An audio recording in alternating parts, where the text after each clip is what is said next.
This is a Rogue Media Network podcast. Ride hard and I'll make it by dawn. Cross the Brazos and Waco. I'm safe when I reach San Antonio. He glanced back over his shoulder. Welcome back to the Waco History Podcast, broadcasting from the top of the Alico building. My good friend and former guest, Ashley Bean Thornton, is here with me. Welcome, Ashley. Well, thanks, Stephen. Yeah, it's good to have you back. And how about this view? It's fantastic. Up here. And so I think fun. For a history podcast and for content for your book, it makes great fodder for the imagination. So it's a great view out here. And so I've had Ashley back because this is a project that she's worked on for some time, and I want to find out. There's things I have questions, and so I'm gonna see. It would be like a super boring podcast without that. I'm gonna seek answers to my questions, but I will tease both this book that's coming out. We'll tell you the name here in just a minute, and also Ashley has done a podcast that here at Rogue that was kind of the birthplace for working out some of these ideas that grew into the much expanded and much celebrated publication coming out April 1st, 2024. And the title is Waco, A Fantastical History, 15 Fascinating Tales of Dubious Veracity. Fantastic. That's a great title. There's a lot in the title. You know, every good title should have a colon. This title has two colons. Two colons. Which would just suggest how rich, how great it is. how rich it is in content. And so a great project, a really fun project looking at Waco's, and of course I can do air quotes all day long because you can't see them. Waco's history. And some great stories from Waco's supposed past, but I don't want to give anything away on the book, but I do want to talk about kind of the idea behind it. Okay. If you know Ashley, you know she's very involved in the community. She is the queen of Waco Walks, act locally, reading programs in schools. There's all sorts of things that Ashley is involved in here locally in town, book clubs, all sorts of things. But I'm interested in knowing, Ashley, you know, why this turn towards history? Well, you know, if you don't study history, you're doomed to repeat it. That's right. If we're going to repeat it, I want it to be more fun. As a historian, I can agree with you. It does need to be more fun at times. Yeah. Yeah, so to talk about the genesis of the idea and kind of how it evolved to this point. Well, like you mentioned, one of my little projects has been Waco Walks. And through Waco Walks, I have been lucky enough to learn quite a lot of Waco history.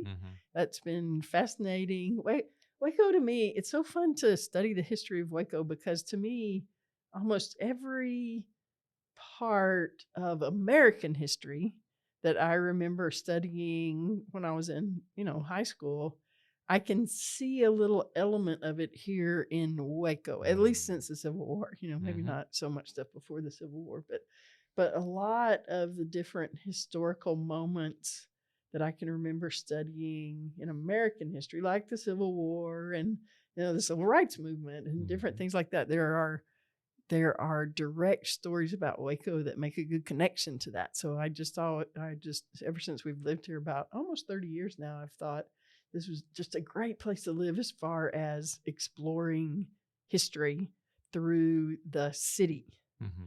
And then also connected to walking, I walk quite a lot. And I don't like to, a lot of people like listen to books or podcasts or music or something like that when they're walking, but I don't do that because I'm always afraid somebody's going to run over me. Yeah. And valid fear. Yeah. So that leaves me time to think, kind of unstructured time to think, which is something that we don't really have that much of anymore. I don't think a lot of those little gaps in, when we're not busy doing some particular thing are filled in now with media and podcasts and different things like that. And we don't have a lot of just empty time to think. And so, but I do because I walk a lot and Yeah. I don't listen to things. And so that I think is where some of these stories came from. Just walking down the street with nothing much to think about, and That's so cool. you know. So Ashley, of course, has been a advocate for a more walkable Waco. She's done different things to advocate for that, and I know that about you. And of course, I see you certain places, particularly Whataburger. We see each other. But I haven't thought about, if you were in your car, you'd get there faster and you'd be listening to something. To the radio. KWBU would be on or something. Sure, You'd be listening. absolutely. Yeah. So just the space that it gives you. Mm-hmm.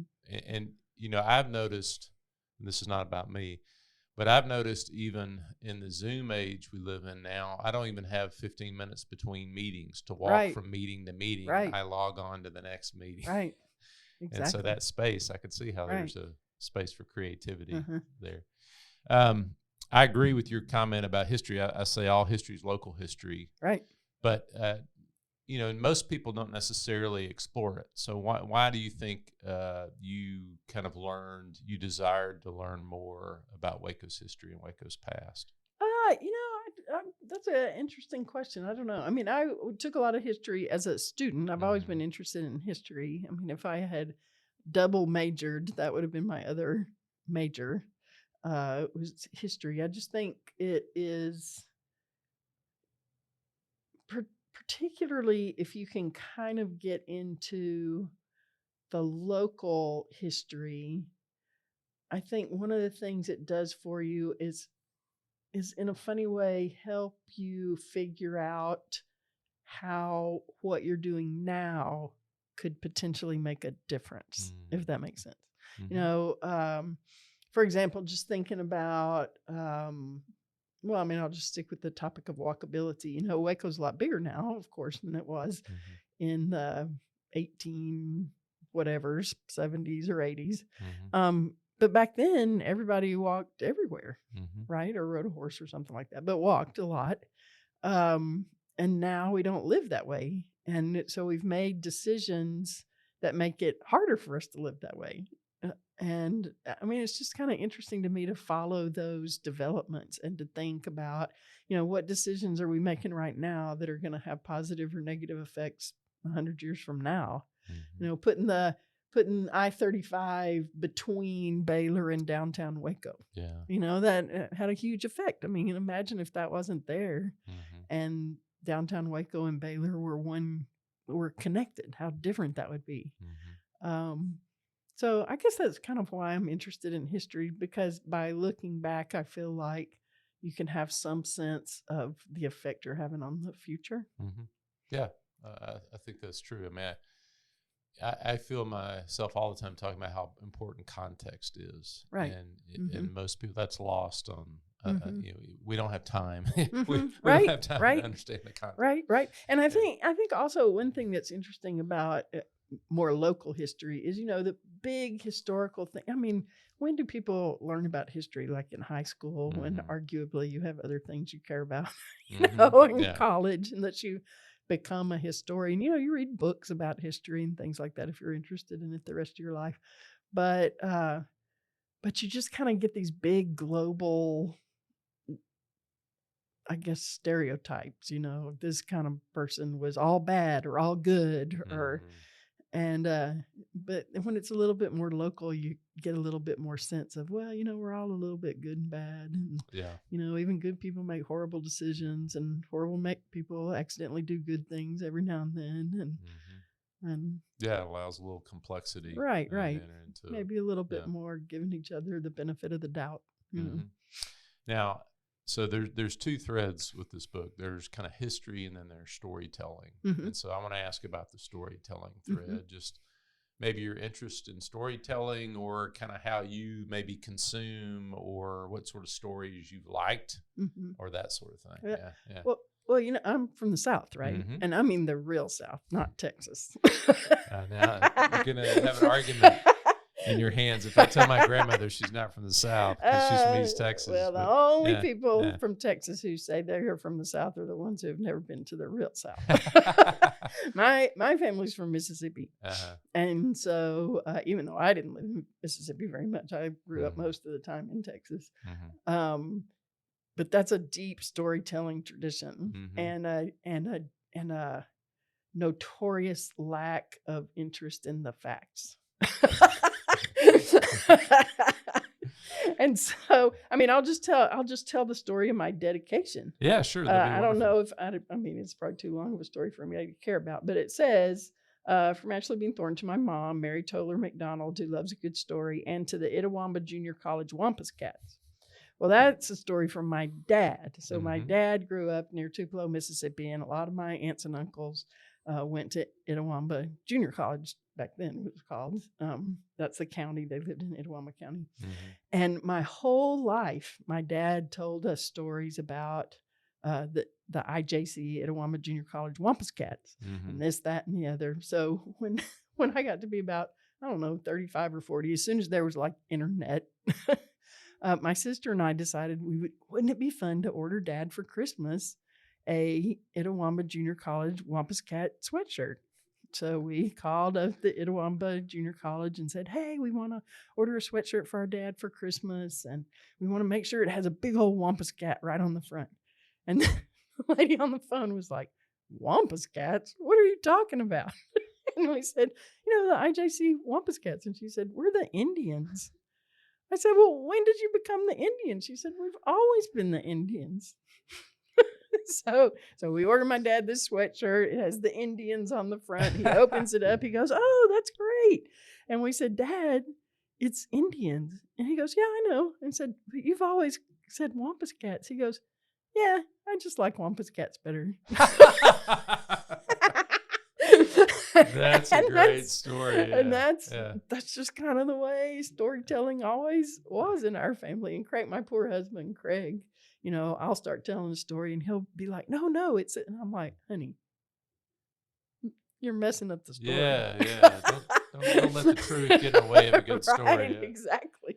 Yeah, my first job was at the University of Southern Mississippi, and I was at their oral history program there. And we had an oral history there. One of my favorites that we had was with Jerry Clower. Oh my God! And I return to some of the stories he tells, right? And just how he tells the story and the way in which none of this was true. But right. we're not going to let that get in the way of just enjoying a great story. I'll tell you a story about Jerry Clower. Yeah.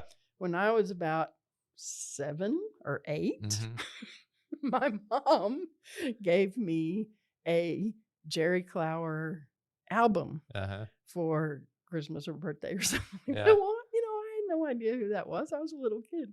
And years later, she 100% confessed that she just wanted it for herself. That is hilarious. So there's all sorts of good advice on the podcast. How to get what you want. Give it to a loved one. Well, so, that tradition of storytelling, the idea of kind of a local history or maybe ideas and icons and places that are Waco kind of places. What led you to kind of begin to pair those together and express? Because you can think about them, but you also you're sitting down and creating these at some point. So talk a little bit about that process.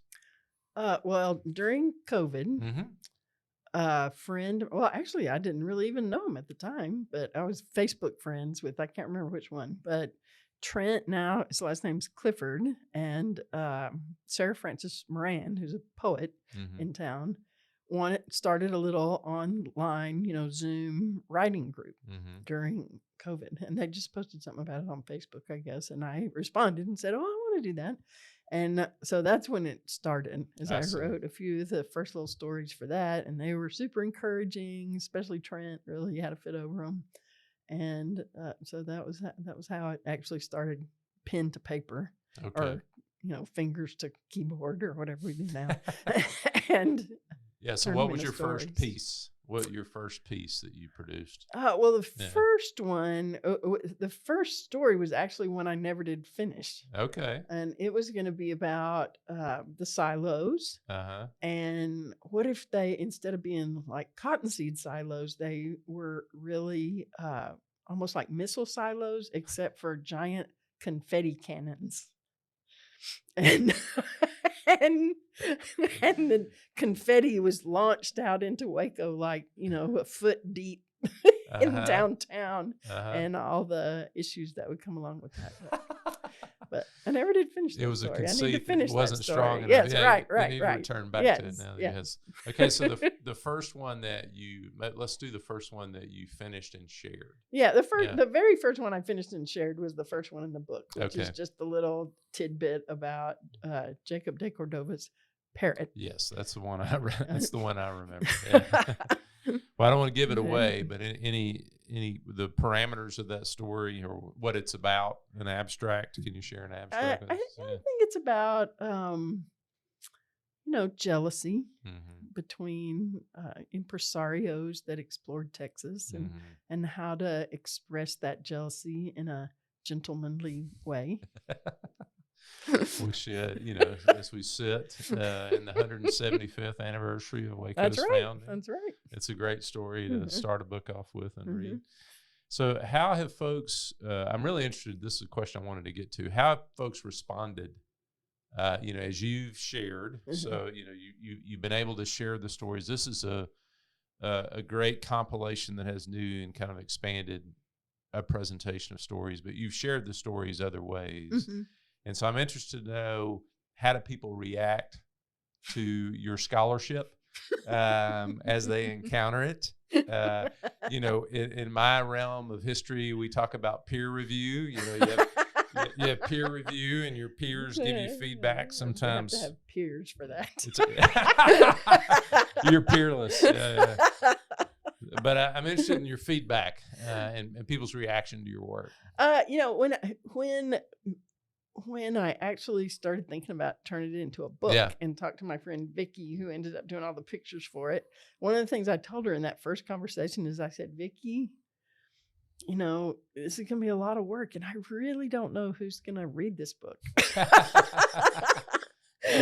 and that's still kind of a question yet to be answered. Well, I will say before you answer this question, so Vicki Northern's illustrations are a reason enough alone to buy this book. It's a beautiful book. It's got a beautiful cover, and she's got some great illustrations throughout. So that's a huge, huge selling point. Yeah, she did. Yeah, she did a terrific job, really above and beyond. She worked so hard on it. She really worked harder on it than I did.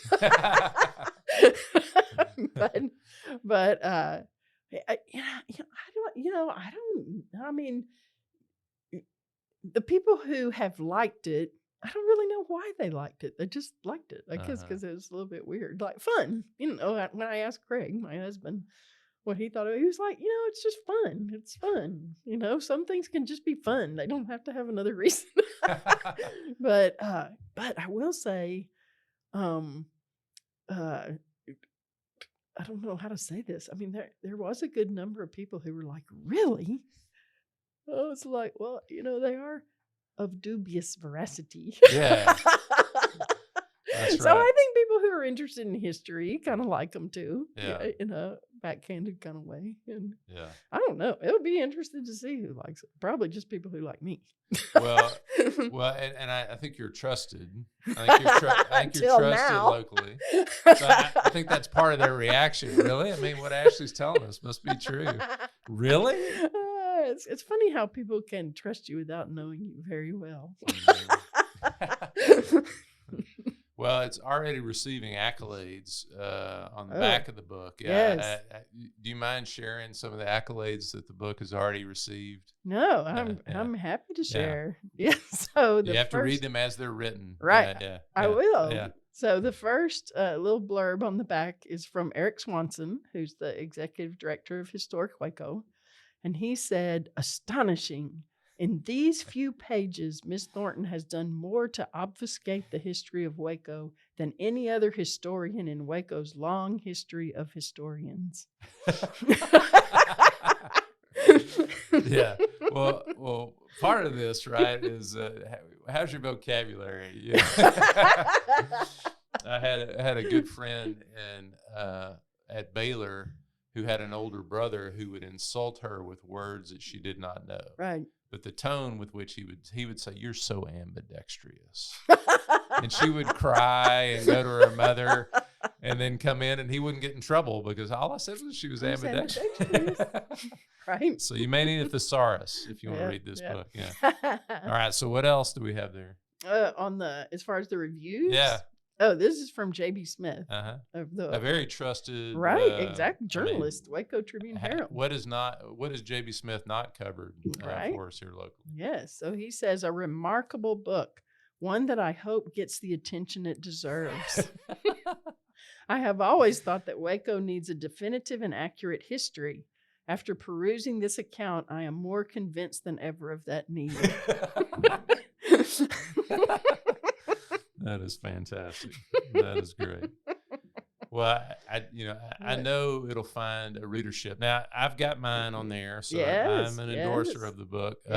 Now, this was ghostwritten for me, but what did I say? Yeah, so Dr. Stephen Sloan, professor of history at Baylor University, says this is an extraordinary and incredible piece of work.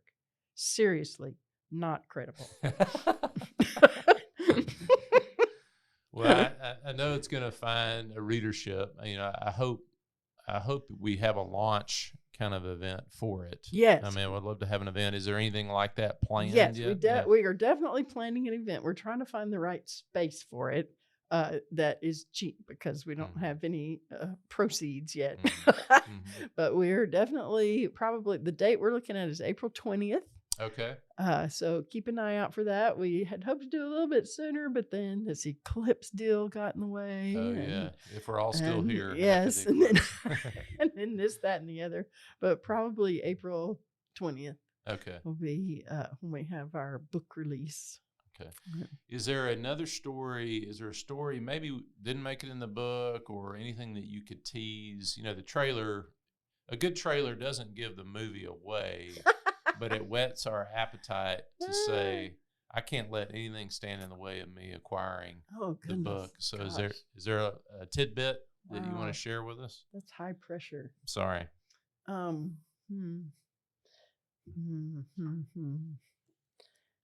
know. I can just read I like the story of the first Baylor Bear. Oh yeah. Because people the bear was given to Baylor by the 107th Engineers, Army engineers who are based at Camp MacArthur. Mm-hmm. But don't you wonder why they had a bear?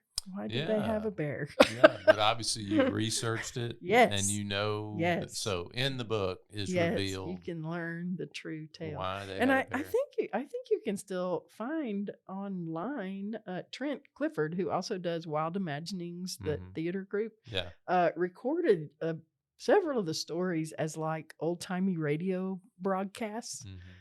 And I think those are still available. They did them through Rogue Media, and I think they're still available online. They are. I looked them up this morning when I was getting ready for this and saw so those are fun to listen to too. That would be a good way to get a taste of it. Yeah, and maybe the other stories that aren't recorded, maybe there's a chance you'll record those. Oh, I don't know. I just talked to Trent about that. Yeah. He's got a book coming out too, so he's gotten kind of busy. But yes. Well, I in my research this morning, I pulled several quotes about history. Yes. And as historian to historian, I would like to read these quotes for you and through the lens of what you've just produced, react to. The first quote is from Napoleon Bonaparte. Easygoing fellow. If you remember from history. But Napoleon once said, "History is a set of lies agreed upon." Oh, you clearly do not have to agree upon them. That seems like an extremely high bar. All right, that's good. So they can be lies, right? But they can be lies we have disagreement right, about. Okay. Absolutely. All right. These first two are a little heavy, but it gets lighter after that. George Orwell, again, lighthearted fellow. Yes. The most effective way to destroy people is to deny and obliterate their own understanding of their history. Oh, you know, I mean, Yeah. to be serious for just Yeah. a minute, I do think that's, Mhm. I do think that's really true. Mhm. I mean that, yeah, I think it's important. Like I say, one of the reasons I think it's maybe important to make a little bit of fun of history Mhm. is to get people engaged in it at all. Mhm. You know, because I think sometimes we contribute to our own obliteration of our history. I agree. And so it is important to keep people engaged with it, I think. Mhm. I think I know you well enough to assume that one of the hopes with the book is they'll learn about someone that they'll go then learn Right, about. right. And Yeah. then go learn about from Yeah. a more credible source. Okay, Harry. Or ask. I mean, Yeah, I think one yeah. of the things, you know, media, everybody says this Mhm. all the time, but, you know, we're just so willing to just believe whatever we see. Mhm. And one of the things, I mean, I didn't intend this when I was writing it because I didn't realize it was going to be a challenge. But one of the things is I hope people read things like this and go, that's not true. You know, and I hope they'll learn to do that in real life. You know, Yeah. that's not true. Yeah. I mean, we need to do that maybe a little more than We do. we do. As a history professor, I Yeah. guarantee you we do. Mhm. Yeah. Harriet Truman. Yes. The only thing new in the world is the history you do not know, Ah, fascinating. which is pretty good for Harry. Yeah, I mean, that's pretty good. I that's wonder a if he good got quote. that from somebody Um, else. and then this one that could have been another endorsement on Yeah, the back of the book. yeah. I don't know Jim Hinckley, but he's an author himself.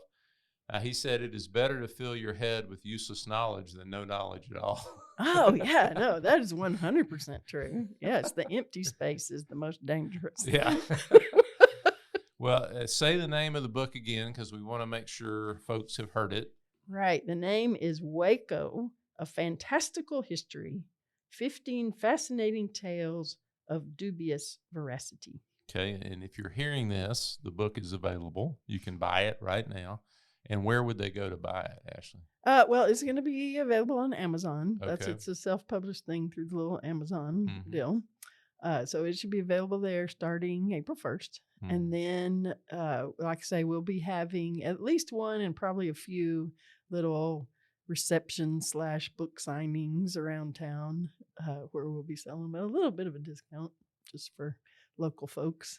And so if you don't subscribe to Act Locally Waco, that might be a way they would find out if these events happen, or what's the best way to find that would be it? a good place. There's a Yeah. there's a Waco Fantastical History Facebook page. There you go. So See, you where all could- true things Yes, end up is exactly. on Facebook. So you can find it on Facebook, and Uh-huh. we'll be telling people there All right. and where we'll be. I wish I could tell you right now where we'll be, but like I say, we're still hunting around for a place to have our first little book signing. Yeah, well, that's very exciting. I know I want to be there, and appreciate your effort in putting it together. Well, I appreciate your effort in helping me tell people about it. Always fun to be together, and I love good history. Yes, right? Who doesn't? Who doesn't? Thanks, Ashley. Thank you. The Brazos and Waco, ride hard and I'll make it by dawn. Thanks for listening to the Waco History Podcast. Like what you heard? Subscribe, rate, and review our show on iTunes so we can reach more listeners. You can find show notes and info on every episode at wacohistorypodcast.com, and more info on Waco's past at wacohistory.org. Our theme music, used with permission, is Cross the Brazos at Waco, performed by the late Billy Walker. For more info on Billy's music, go to billywalker.com. Thanks for listening. We'll see you next time. I reach San Antonio.